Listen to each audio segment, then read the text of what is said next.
Alright, here we go. K-Sogs, this one's for you, buddy. Here we have the SparkFun AVR Pocket Programmer. We have a brand new, never been used, Hobby King KK V2 board. Ta-da! There it is. Virginal. Never been kissed.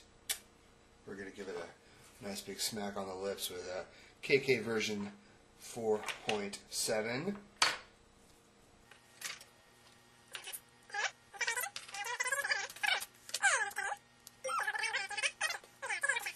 I'm going to use a flash tool 0.41 because it is the one that has worked consistently the most for me. This is not to talk bad about Lazy Zero Splash Tool.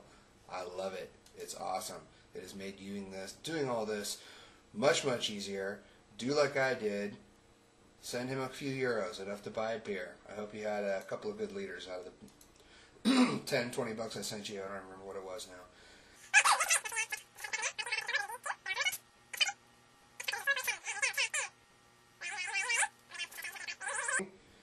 Woohoo! 4,136 bytes of flash verified AVRdude.exe done, thank you. Alright, good. So we got 4.7 on this board.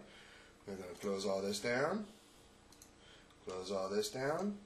Isn't that a cute little mouse? My kids love that. Alright, here we are at the workbench. As you can tell by how meticulously I organize everything that I am perfection in every way.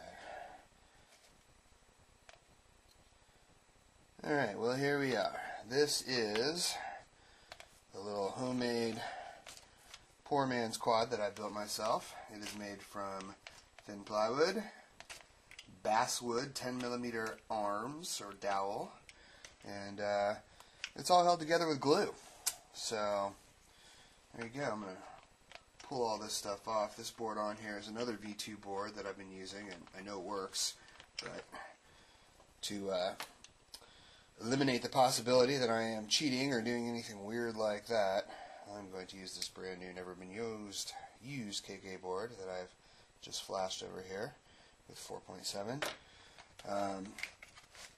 Yeah, I mean, this frame is as simple as it gets. You know, I'm not even really protecting the ESCs here, which is sort of silly, but you know, whatever. I was throwing it together in a hurry to demonstrate how easily this could be done.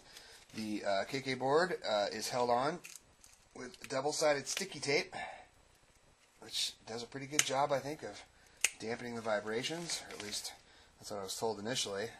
On my other micro quad, I just have it mounted straight to the frame, and it seems to work fine.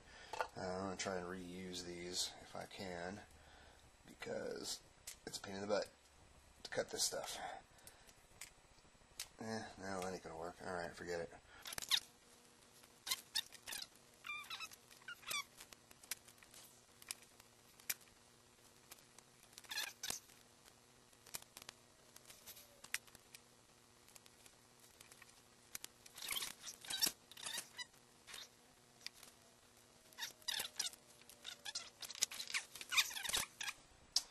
What I've got on here are Hobby Wing 10 amp ESCs, and these are the Hexatronic Hobby Wing 10 gram motors. 1811, 2000 kilovolts. They're $7 or $8 each. They seem to work fairly well.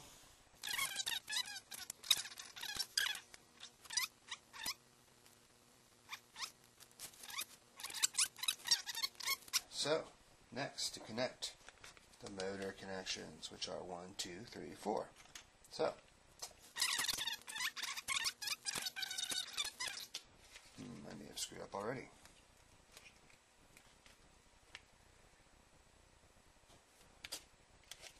Let's see here.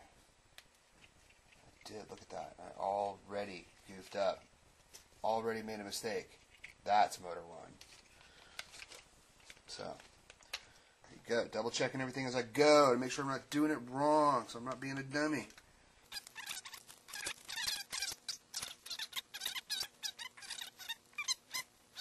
We're going to connect the receiver. So I made all these myself. I took little male-to-male servo leads, or male servo leads, bare ends on one end and male on the other.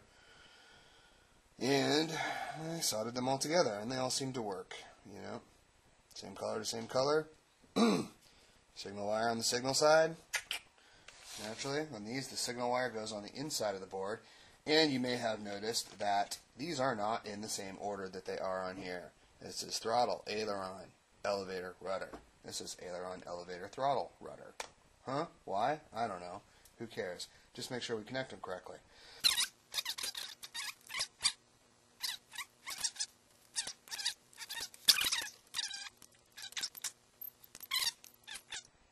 Nothing's been changed. This is just, boom, stock acro or airplane. If you're using helicopter mode on your transmitter, that may be part of your problem. There may be a lot of things that are going wrong for you, but that could be one of them. Needs to be airplane. The board does the mixing for you. Some of the original multi-rotors, like the ones that David at rcexplorer.se were using, actually did the mixing in the radio and just had gyros on the board. Now, with the KK flight controller, it's all there for you. You don't have to do that. So I'm going to use a 2-cell battery to start, just because it's a little underpowered. If things are wrong or I screwed something up, it's less likely to go flying into the ceiling at top speed and break my tail. So there you go. We are going to, oh yeah, let's make sure the pots are not at 0. That way, everything will work the way it's supposed to. Alright, all the pots are about 20%. Just for a little motor run-up test here. Make sure everything is doing what it's supposed to do. Alright, arm the board.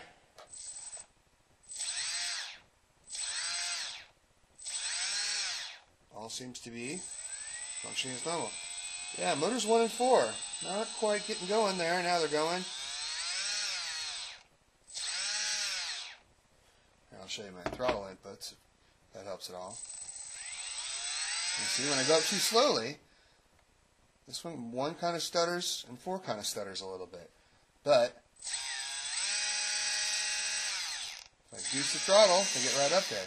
It's weird. I've had more issues with motor 1 being a little squirrely than motor 4. Alright, so we know that works. The throttle range has already been calibrated. So you can see they're starting at the same time. But, in the interest of making this official, or whatever, I'm going to recalibrate the throttle range. So, here we go. Yaw pot to 0. Plug it in. Oh, whoops. Throttle up.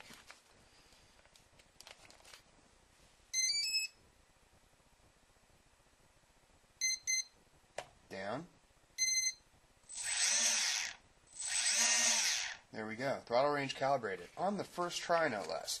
I have, in the past, had to do that as many as 4 or 5 times before it finally works. So that pot, I'm going to put that pot back at, probably about 10, maybe 15%.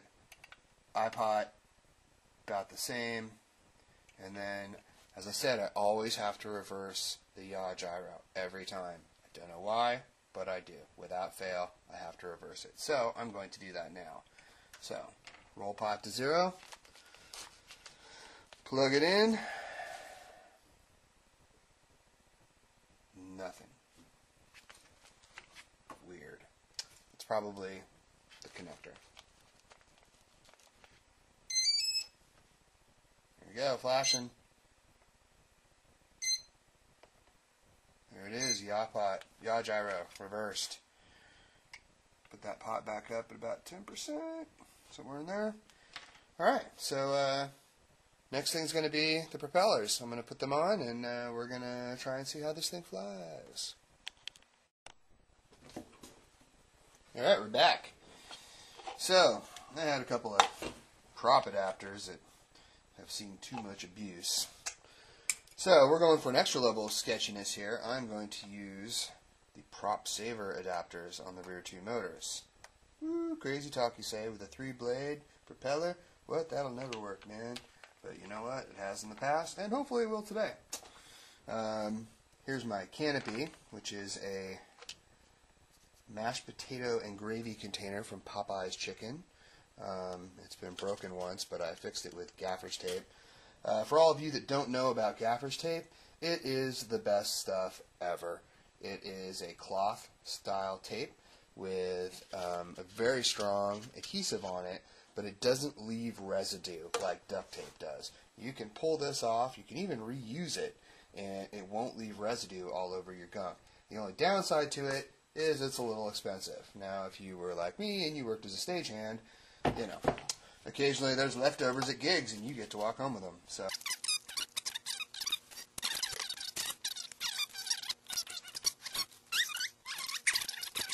Bottom. Take that to the bottom. Take that, you bastards. There we go. Rock solid. What could go wrong? Alright, so here we go. We are going to power this up. I have not tested this yet, so we will see about the dreaded motor 4 issue. Alright, on the board. Ooh, hey, look at that. What do you know? Everything spins up. How could that possibly be? How could that happen? It does seem like motor 1 is lagging a bit behind the others. But everything seems to be working fairly well. So, I am going to power this down, and then I'm going to take it over to my proving grounds and see what happens. Alright, here we go. First test flight of the Poor Man's Micro Quad. Get those blades spinning. Yep, everything's working right. Yeah, motor 1 seems a little funky. Usually it's motor 4, right? I don't know what's going on there. But we get all the blades spinning, and lift off. T-cell battery is a little wimpy. But look, it flies. So, alright, I'm going to do one thing here before we fly again, because I'm pretty certain that the PID values need to be adjusted a little. I happen to know from other micro quads I own that the KK board flies these better with very little on the PID. So, but I'm going to go a little bit higher, maybe 20%, and the I term will go a little higher too. What happens is sometimes it gets a little wobbly and you need to back those off. Now I know with micro quads, like this one and my other one, you don't want those pots turned up very high. But with a larger quad, you should start at about 50%, because that's what's going to get you to where you want to be. And then you adjust from there. Oscillates a lot, back off the P term. You know, once you get it dialed in nicely, then you adjust I term so it doesn't balloon up in forward flight. Alright, welcome back to the proving grounds. And we now have a 3-cell 1000 milliamp hour Gen Ace battery. Alright, there we go. Everything seems to be spinning up okay.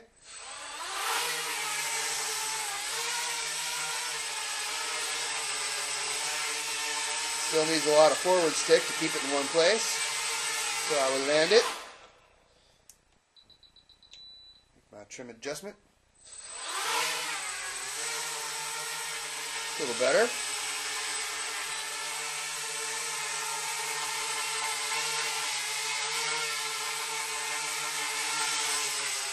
So there you have it, man.